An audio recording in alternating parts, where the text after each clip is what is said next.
much. So hi everyone. You were not kidding when you said that I would be startled by this. I apologize. So I am Beatrice, but you can call me B.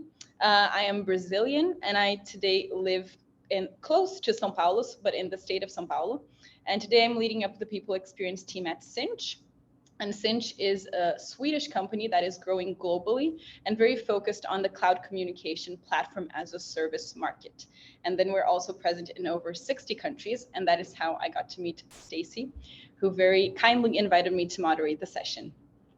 And together with me, I have some amazing women, powerful and strong, and also very experienced women who have all the passion of sharing knowledge, of really empowering other women, and really discussing the diversity, equity, and inclusion theme. And I'd like to call them out and ask them to introduce themselves. So, Laura Weaver, can we start with you? Sure. I'm Laura Weaver. I've been with Hawaiian Telcom now for 18 years. I've been in the fraud industry more like 7 to 8 years.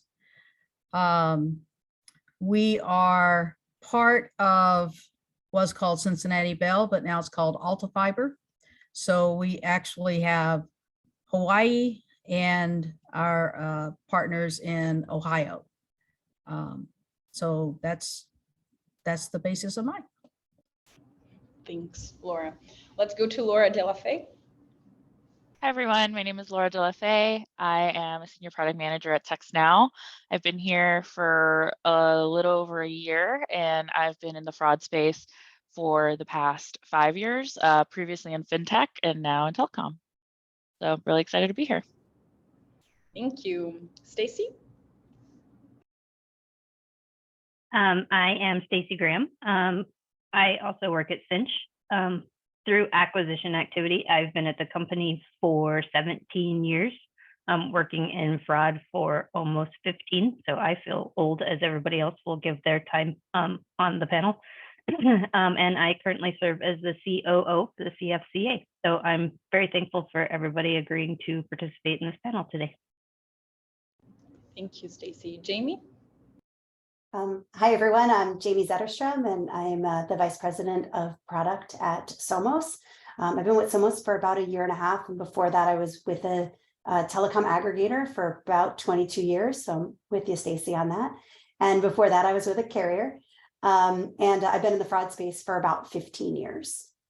I am a member of the CFCA. I am on the board of directors. Thank you, Jaime. Katia? Well, hello, everybody. I'm really happy to be here. Well, I'm responsible for fraud and security at BICS. We are a wholesale carrier, and I've been doing fraud also for many years now, 15 years or so. So I'm super happy really to be here talking with so many smart women about fraud. So great.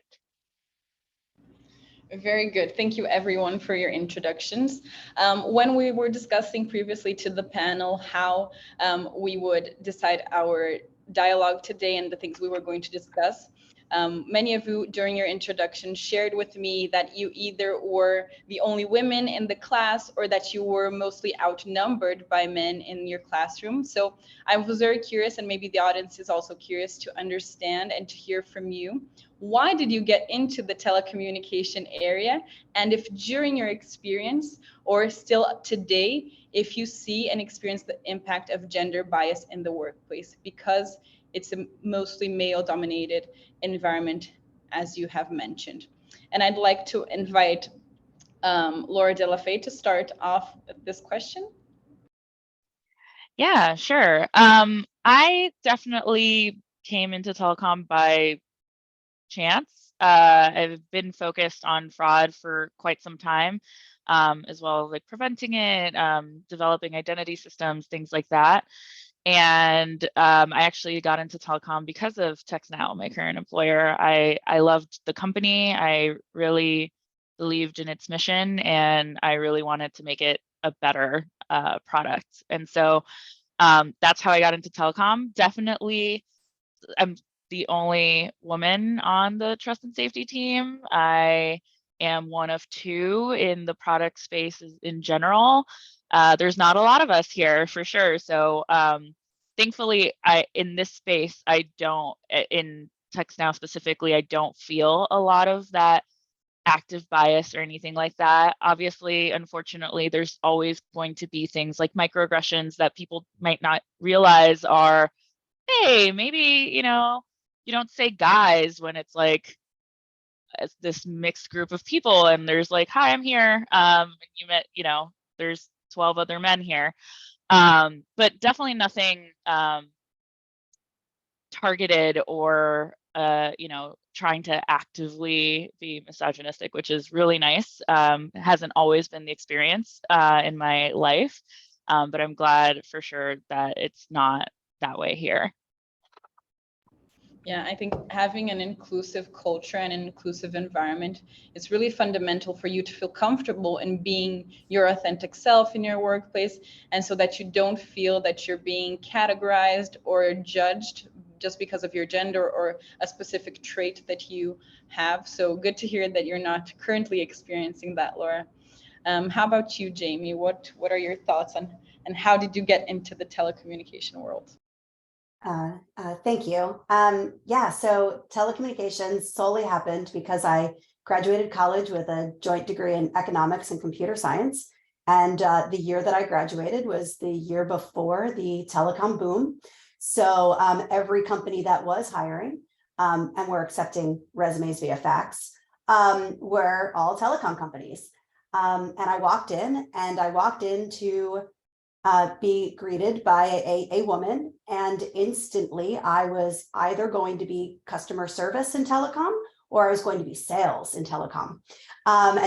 Those were the opportunities, even though I did have a computer science degree. So I did start my career in the customer service side of the house, and became I fell in love with, at the time, with toll-free specifically. One of my customers was an amazing toll-free user, did complex routing. And again, thinking back to the year that that was unheard of, and fell in love with the industry, and maintained employment since then. During that time, starting out at a carrier, I felt the gender bias as soon as I walked in the door and was categorized in which job I should go to. As my experience, when I moved to the next company, there was some gender bias, just because it was it's such a male-dominated field specifically. I'm proud to say where I'm at now, which is at Somos, I do not experience the gender bias at all. They're very inclusionary and focus on culture, and give the opportunity for everyone to be their authentic self. And I love that you said that, because that is exactly how I feel every day, day in and day out. It's the best person for the role, rather than filling any stereotype or counter stereotype. It's really about finding the best candidate.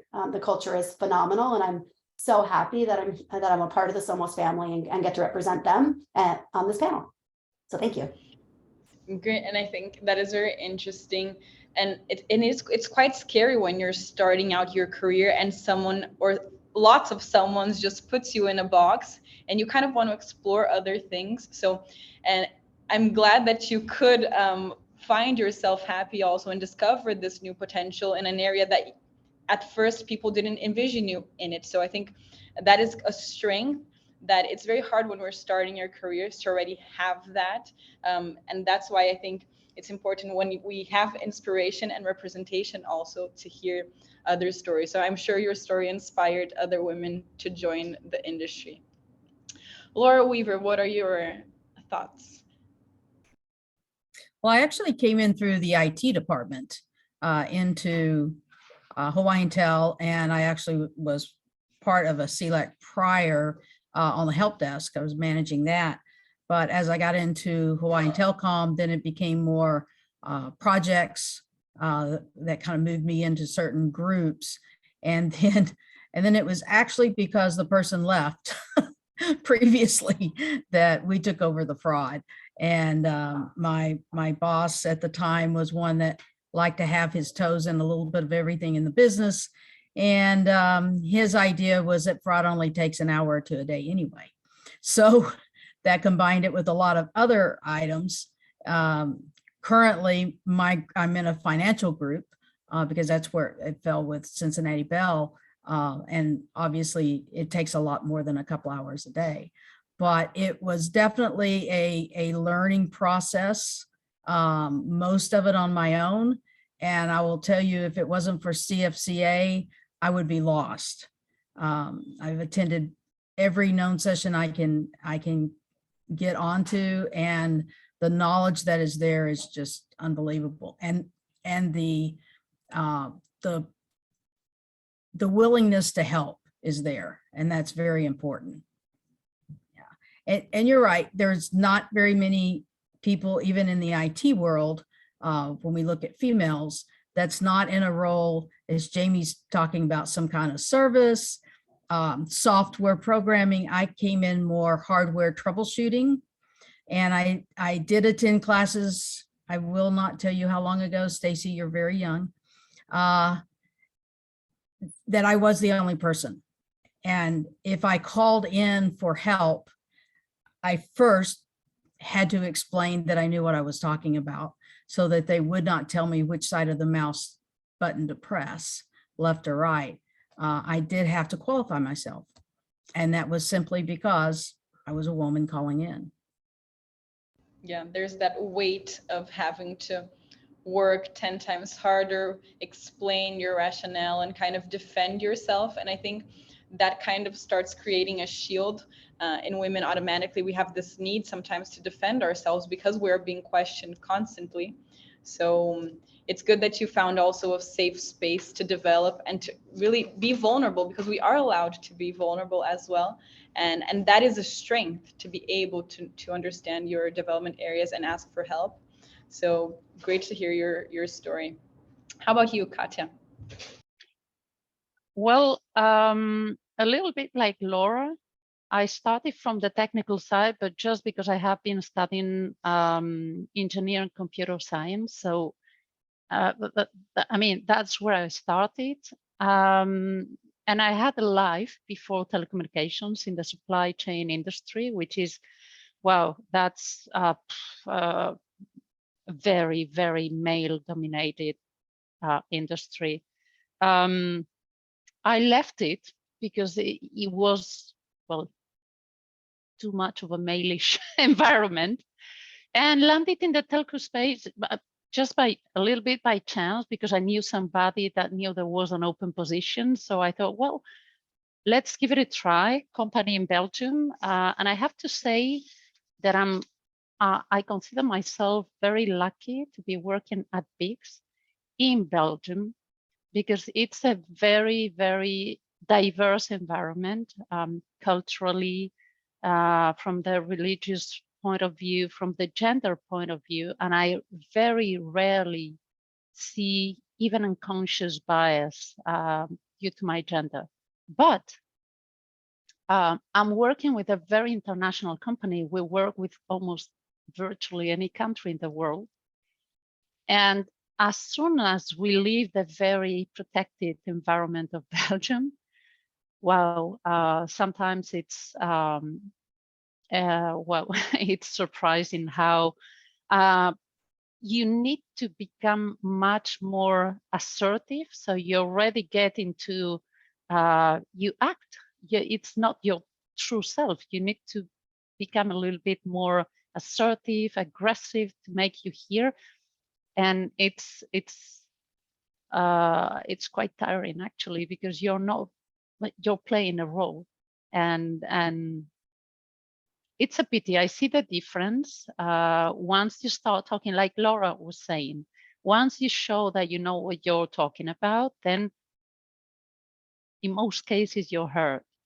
But before that, there's a period where you really need to force it.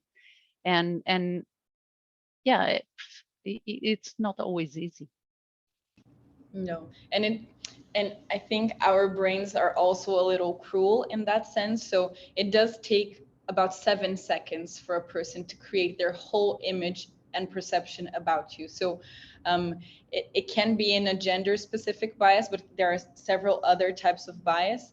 and really giving the person the opportunity to go beyond that and really connect to them requires energy, and both from the person who is judging, let's say, but also for the person who has to do the explaining. So I do understand this energy consumption, Katia, for sure. Stacy? Yeah, so for me, just like everybody else, it seems like telecom for me was a complete accident. I grew up in a very small town where there were more cows than people.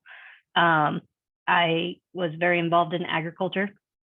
My dad was actually the agriculture education teacher, and so he was the advisor for our FFA chapter, at the time Future Farmers of America. And so when girls were allowed into the FFA, he stopped teaching agriculture.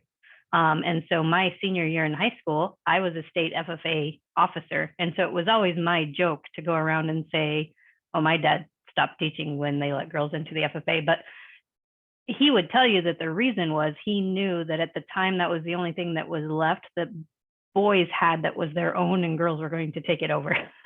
So I joked about it. But, you know, growing up in that small town, it wasn't we were sheltered. You know, there was no gender bias. Girls were treated the same as boys. And I got my start in telecom at my hometown telephone company that was owned by a family and run by a husband and wife. So I had that female leadership to grow in telecom. And she would talk about, she got her start in telecom climbing telephone poles.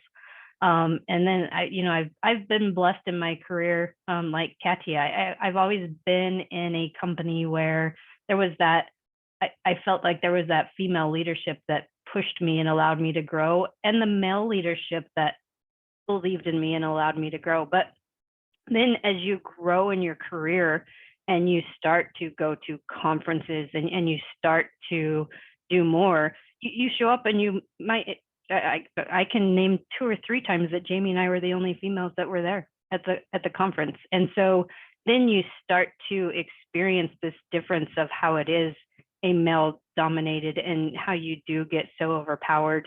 And so I've really enjoyed this shift later on of, helping others try to change that and how to bring in more females, and how do we educate them to bring more into not just telecom, but into the fraud industry. And it's been a change for me from how I grew up to seeing it now. And as I have a daughter, what she's going to experience as she starts to head into the workforce.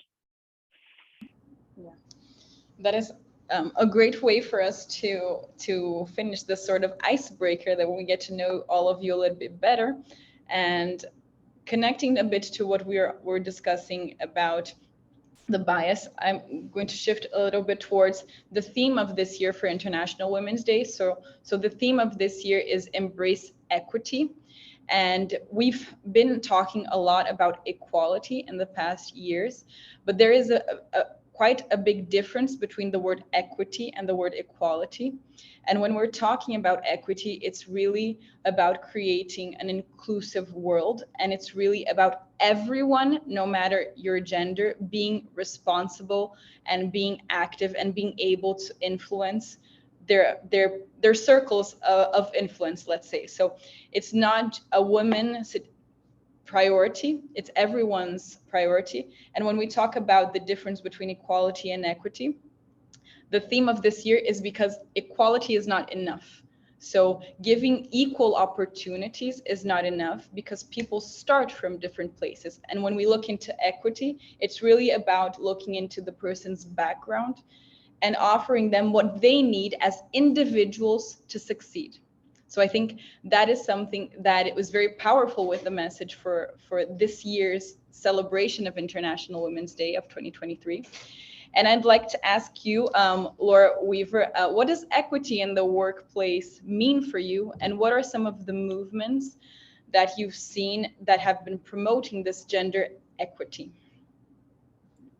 You know, as I was thinking about that, I was wondering, I know in some countries, cultural wise, it's kind of a known thing. Oh, you are in this area, you participate in this arena.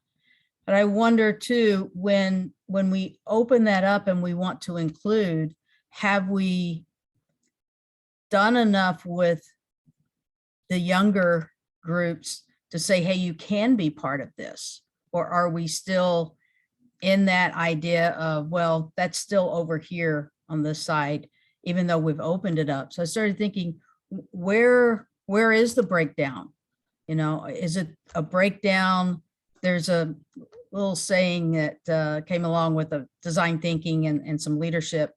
And the question is kind of a little poem. Is the ill, being the want, is the ill in the skill or the ill in the will to do it? And so I was a little torn with that, you know, do we need to teach more? Do we need to make this more inviting? Or have we reached our people so that they get the skill? Or have we created something to where it's not, there's no interest there? My interest is somewhere else. I know that doesn't exactly answer your question, but it was something too that I was wondering about, because when I look at the organizations we've had, women in technology, well, that's a broad spectrum: customer service, desktop services, sales. But are we really getting into that technical part that we're looking for? What do we do about that? It's not just women in technology, women in telecom, women in fraud management, or however we want to phrase it. So. And this part of the skill, the hard skill that you're talking about, it doesn't matter if the person wants to join after they have graduated. I think the foundation also starts with children. So what are the examples that in the schools we talk about? What are the things like in job fairs? Who are the representatives in the job fair so that women would be interested and see themselves? I think seeing yourself in someone else is very important, so that you can see where you can arrive, what you are able to achieve. I think here, all of us have this shared thought, which is having this inspiration is key for us to share knowledge, for us to learn from each other. So I think that even though that is not exactly like an answer of the movement, I think you were very spot on in what is the foundation of the problem, let's say, and what are some things we can address. Mm-hmm. But and I'd love to jump in there, yeah. because I definitely, that's something like I'm very passionate about. I fell into the career that I've been doing just because like I've just kind of been going with the flow and riding the wave. And I started my career in journalism and somehow ended up in fraud and technology and all of that kind of stuff. And I didn't know when I was growing up that that was even an option, that these kinds of careers existed, period, let alone existed for me, right? And so it's something I'm very passionate about, to try to mentor and volunteer with like schools and just show kids that like, hey, even if you say like, hey, I'm not really good at like this coding thing, it doesn't really make sense to me, I don't get it. Okay, there's all these ranges of careers that you can go into that are still in technology or fraud or telecom or all these spaces that you can go into. And I'm very passionate about equity as well, because it's something that like we don't all start at the beginning, like the front of the starting line, right? Some of us start a little further back and some of us start a little further forward. And so what are we doing to make sure that we all do have what are equal opportunities, right? Sometimes it's, hey, if I'm getting a bunch of resumes for a role that we're hiring, sometimes, and I've had that conversation with a recruiter, I'm like, if I interview another man for this role, I've had 6 in a row and I haven't had anybody else, right? Like no person of color, no woman. And like, do you just not have these resumes? Are you just not bringing them to me? I need you to go recruit that, because like I need more diversity to make the best decision for this role. And if I have 6 people that all look the same and have all the same experiences or very similar experiences, I'm not going to create a team that's going to build the best products, because I always say, like, diverse people bring their own ideas to things and build better products. And so I don't know if my recruiters love me or not, but I definitely challenge them to go out and find me different types of people to bring to the table, because if everyone looks the same, then we're just not doing our job. I want to add to what Laura says. I couldn't agree more. I mean, if you just listen to what all of us said, all of us happened into our jobs by chance. We didn't know that these jobs existed.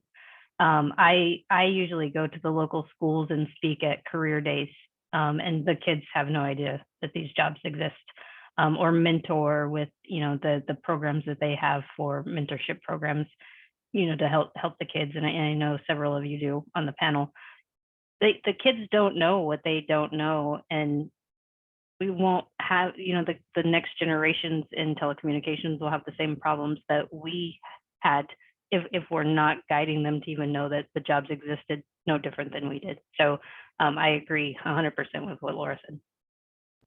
And on that topic of the representation, I'd like to ask Katia, what are your, when you reflect on your career, how big of an impact did mentors have in your development? And did you have mentors to kind of inspire you and support you?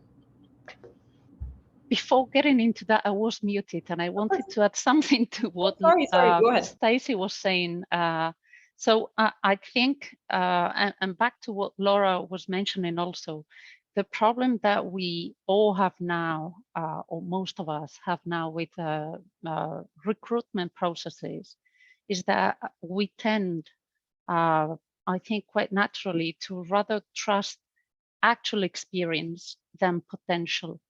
So we look at resumes, thinking, okay, this person has been in this position or similar position, or position that leads quite naturally to this thing that I would like them to be doing, instead of being a little bit more open to something new that can bring very good surprises. And probably that's what happened to most of us. We have arrived here to this industry, to our roles, without really being super knowledgeable. When I started anti-fraud, man, I didn't even know what that was. And well, it didn't turn out that badly. So I think we need to try and convince, and I have the same challenge, convince some of the recruiters to not only look at the actual lines in the CV, but look a little bit beyond that and the potential of the individuals. And then get into the mentorships and coaching. I never had an actual mentorship program in my work. I just was going with the flow, like Laura was saying. But I have always had a lot of support at home. My husband has always been empowering me, pushing me, helping me believe in myself, because, well, now I'm maybe a little bit older and a little bit more self-confident, but I was not when I was younger. And I see, and I'm involved now in mentorship programs, because what I realize is that, again, one of these educational biases that many women have is the lack of trust in their capabilities. You can do it, go for it, give it a try. If it doesn't work, it doesn't matter. It's nothing. I mean, the work will continue. And I didn't have that at work, but I had it at home. And I think we all need to have something at some point, be it organized and structured in the office at work, or to have somebody that pushes us. I agree, totally agree with you. Jaime, what's your view on that? Yeah, so to that end, I do mentor a few different people within the industry, telecom industry specifically. And I reached out to one of the people that I mentor, and I said, look, I just saw this position at this company. I think you would be amazing for it. I think you should apply. And everyone will smile and nod. I got her 17 reasons of why she wasn't qualified for that job. And it wasn't her. I explained to her, I said, this isn't about checking off a box of what's on the CV. It's about you did this way, you did this way. And I had to help her link her skills to how the job read. On the flip side, there was someone else that I was mentoring within the telecom industry who happened to be male. And I said, I saw this job out there, you should really apply for it. And literally, as we're on the phone, they're submitting their application through LinkedIn. There wasn't even a second thought of how am I not qualified, because someone, Jaime, has said, I should go for this job. Let me go apply for it. So I saw it firsthand. This is within the past 2 months that I saw that in a mentorship type role.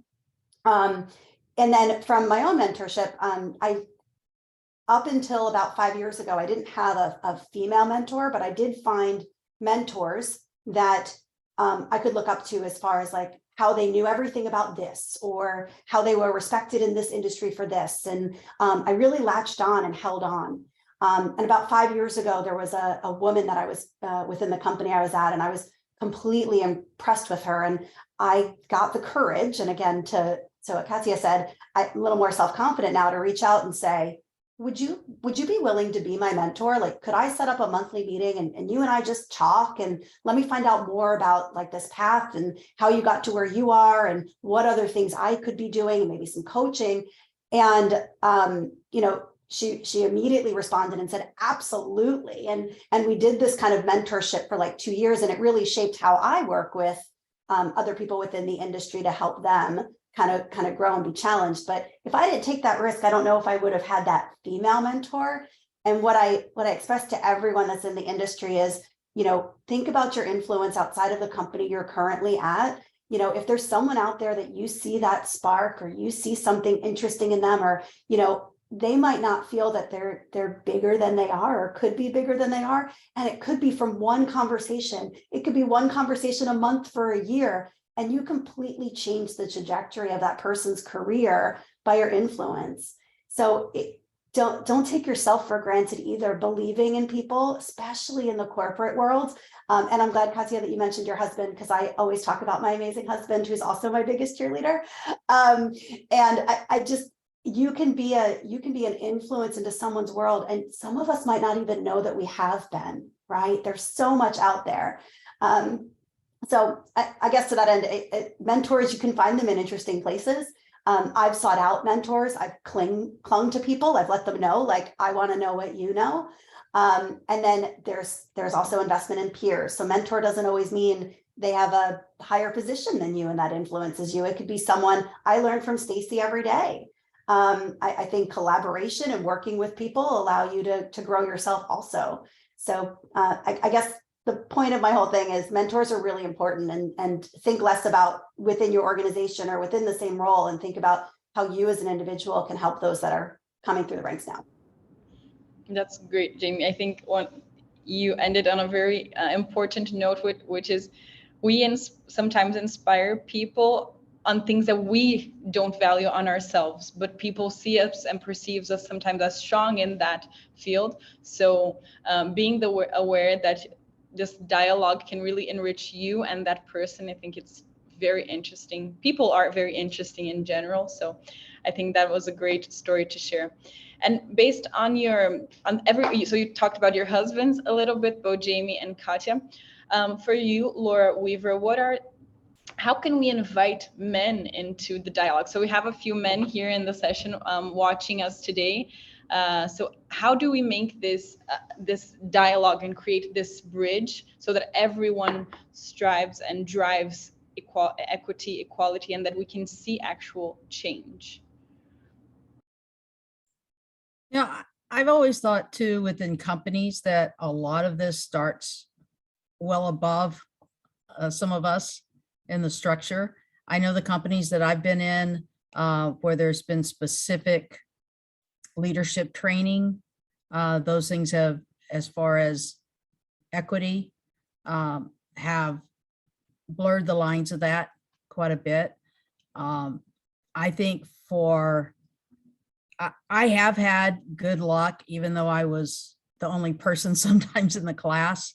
Once past that point of inclusiveness, I think part of that, as we mentioned, what we bring to the table is important. Our culture makes a difference. Some cultures are not as inviting to us saying what we want to say. And so I think that's something to get around. And I think the part of getting around what our knowledge is sometimes asking the right questions, to show, not necessarily that you're trying to put anybody on the spot, but you just want them to know, I do understand what you're talking about. And I think the equity across the board comes from us just collaborating, getting us to the table together, collaborate. I keep mentioning design thinking, but some of the things in design thinking that puts us on the same speaking terms or the same language, so to speak, where we practice our active listening, where we're really paying attention, empathizing with each other, putting ourselves in each other's shoes. One phrase that we started using a lot was, and it doesn't have to be in any particular order, but it was actually 3 little phrases: I wish, I like, and what if. So you bring something to the table, then it's not a, no, that's never going to work. We've tried that before. Let us figure that out. Your idea is not any good. You're coming from the female side or whatever. There's always something you can like. You can say, I like the color of that. I wish we could do it this way. What if we change this? And kind of getting on the same page as far as the way we're going to talk to each other. I think that makes a big difference, because then we're not in a domineering role or a submissive role. I really, really love that, Laura.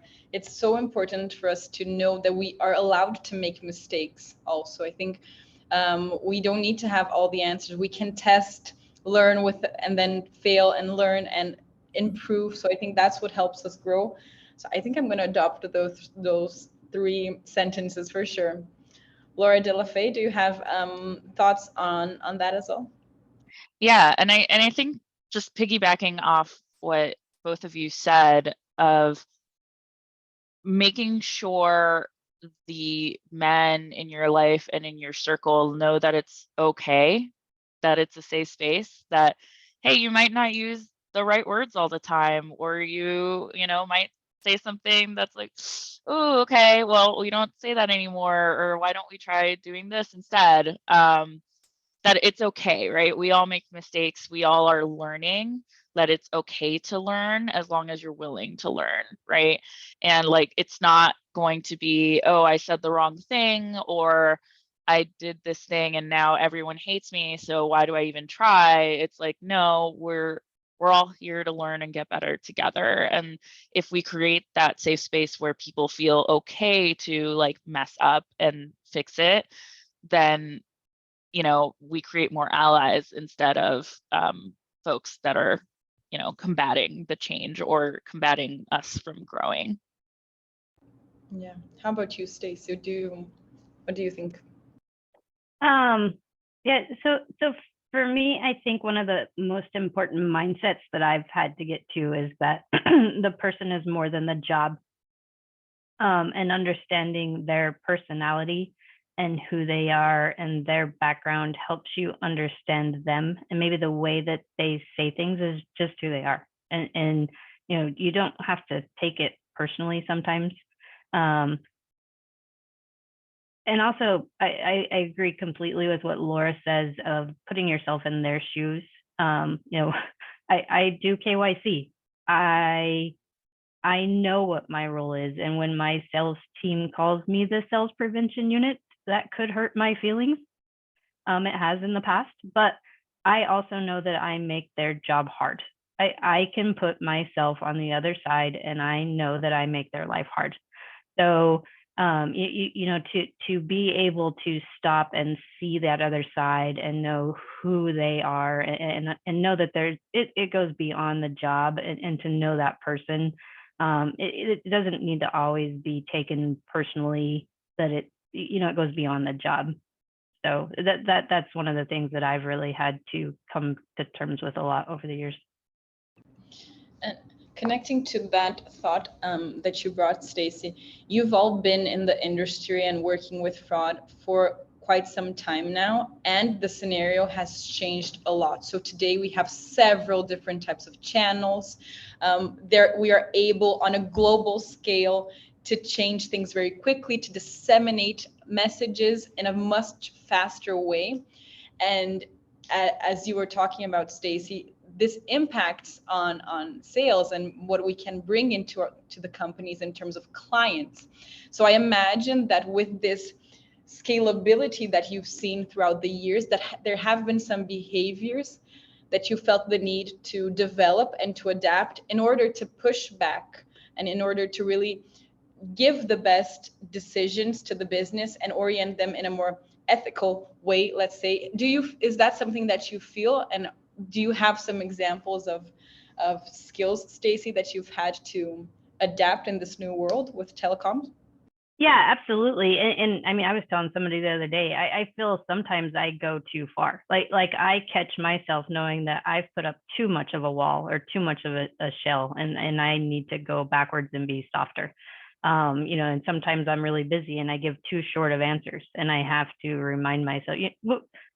People know me well enough that they joke. They're like, "Oh, Stacy's just saying stop again," right? They know that means I'm busy, and that's not who I am as a person. That's why I say know that I am more than the job. But I have had to develop that difference, and know that there's times when I just have to stop and listen and maybe take it and say it a different way, or because as things have changed, and regulations are changing all the time now, and as things stop and change, what I said 6 months ago, I have to give you a different answer now. And it does cause this constant struggle, and it can be very challenging, but you just have to find different ways to say it. And that then is also where the mentorship comes in, and having that open communication up with the C-levels in our company, who can then also help relay that communication. And having that is just irreplaceable. So it's a lot, but to have that support is fantastic too. Good. Katia, what are your thoughts on that? Have you experienced that as well? Yes, things are going very fast. and I think that's also the magic of being surrounded by the right people and by the right organizations to share information, to share knowledge, experiences, and saying sometimes, well, I don't know, tell me what you think, because I mean, you have new things popping up constantly.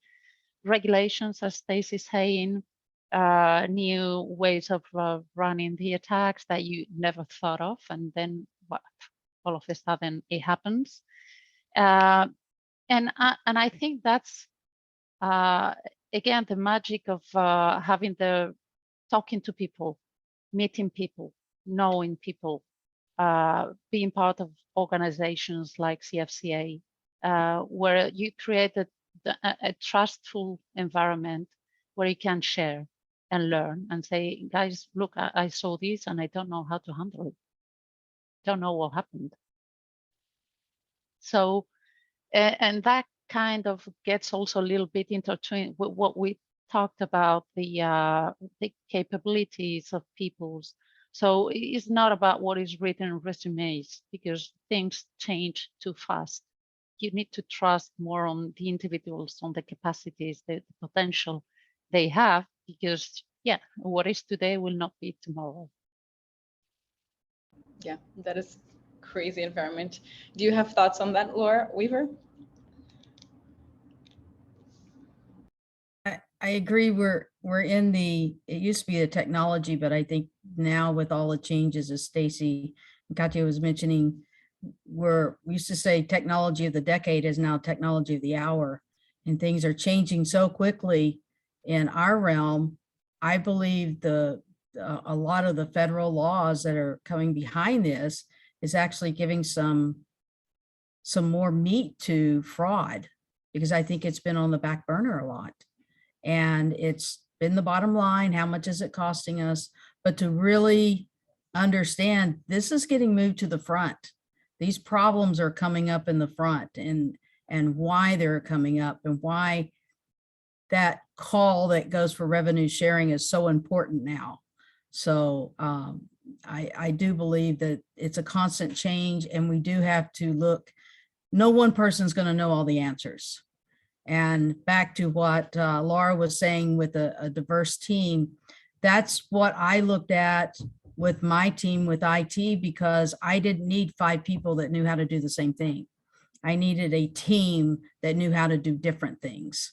So I think that's what we have to look at building, and the interest and the women that we have coming up. They may not think they have something in one realm, but they have something somewhere else that will definitely help us out.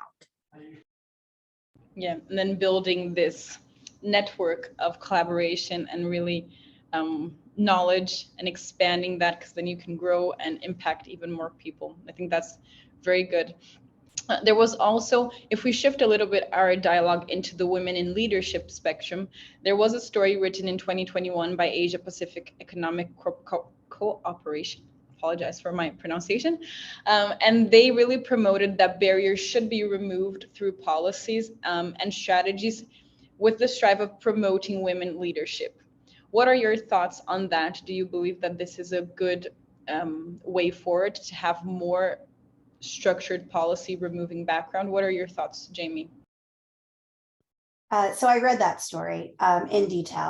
I wanted to understand it, and to circle back with some of the other women said, fraud is an international problem. And the only way you're going to solve an international problem is if you have international minds contributing and thinking about how to solve it. And one of the things I experienced early in my career was I was based in the Northeast. I'm in the Northeast. And everyone that I talked to every day was in the Northeast. And then through acquisition, all of a sudden, 90% of the conversations I had were with people in the Southeast of the United States. And it's 2 very different cultures of the Northeast and the Southeast. And I had to develop that. Take that now and multiply that within a global scale, and really think about that, and think about the problem, and think about how much you don't know, how much you couldn't know, because this specific thing that's happening in a specific area, you've never had exposure to it. And there's experts out there in those environments that do.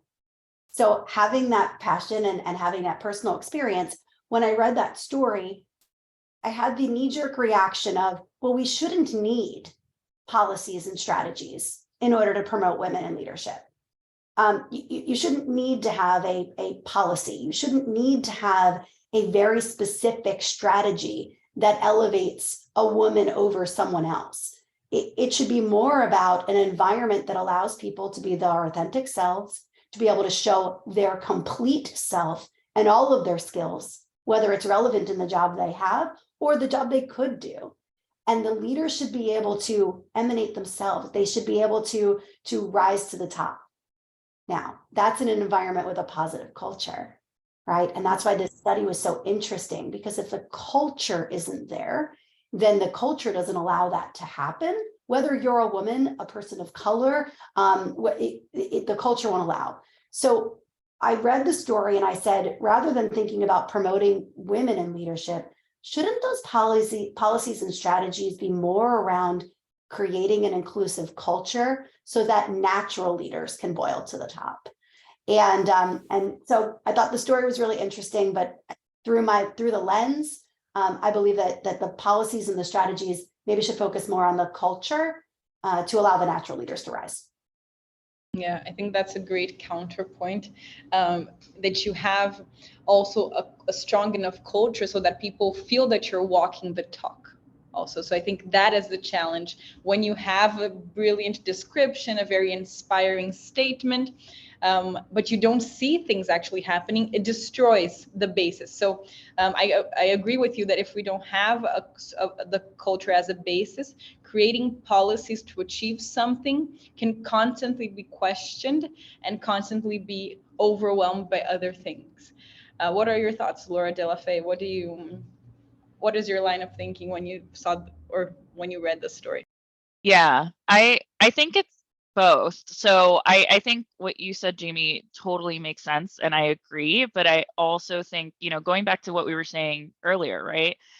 Are you creating a space where women know that this is a possibility for them, right? And that it's something that is seen as, oh, this exists and I can go do that. So creating policies and structures around, like, we had in the late 2000s, like a big push for like women in STEM and things like that. And I saw that definitely promote a lot more women to go into STEM fields, for sure.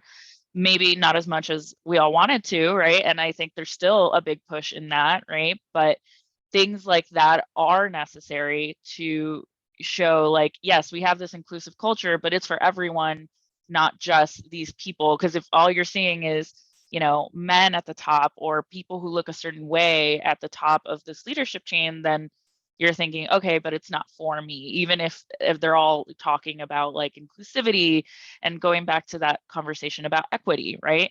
We're not all starting on the same line. Some of us are starting a little further behind, some of us are starting a little further forward.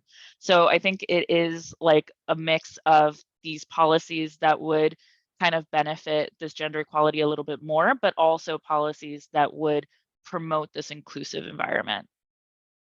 It's about being intentional also, right? So you're driving intentional initiatives towards that. Katia, I see your face and I think lots of things are going through your mind now. Yeah, because I think public policies are extremely important.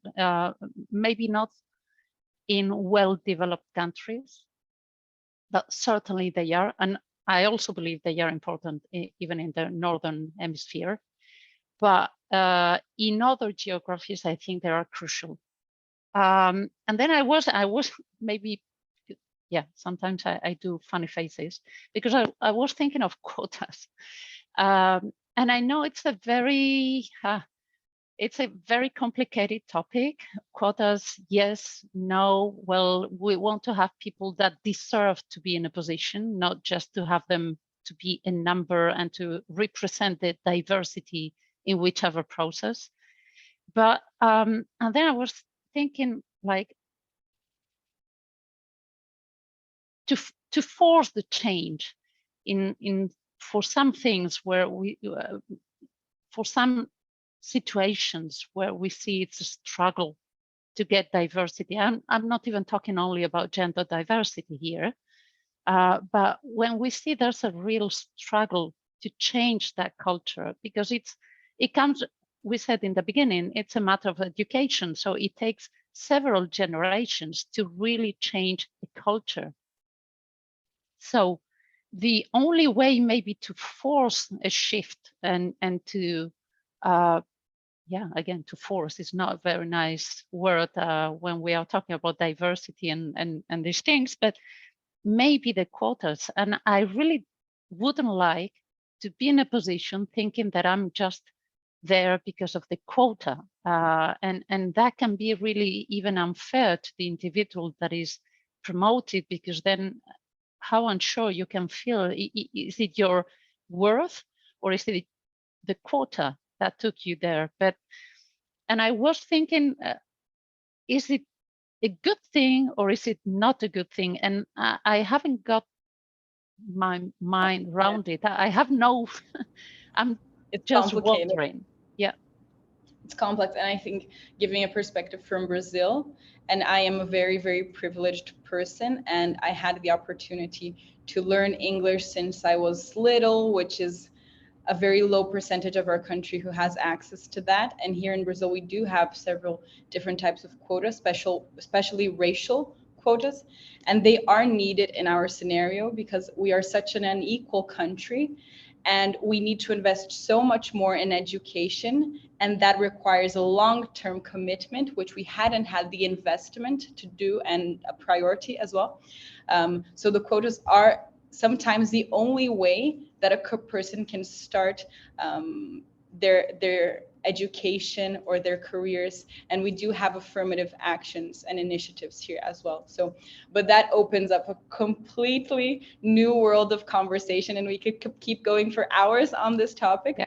And I would love to hear our colleagues talk about that, but conscious of time, and so that we can get also a more movement inspiration after our session, and that we leave here wanting to drive change and really feeling empowered to do so.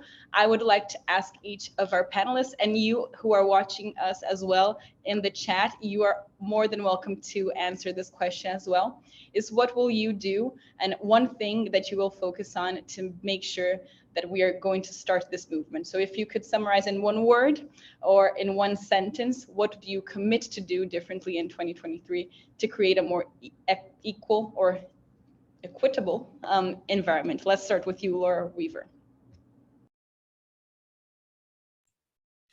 I think a key to what I'm hearing from everyone is we just want people in positions and people that that we can all work with and work together, and not have to pay attention to where we came from, our diversity, any of that.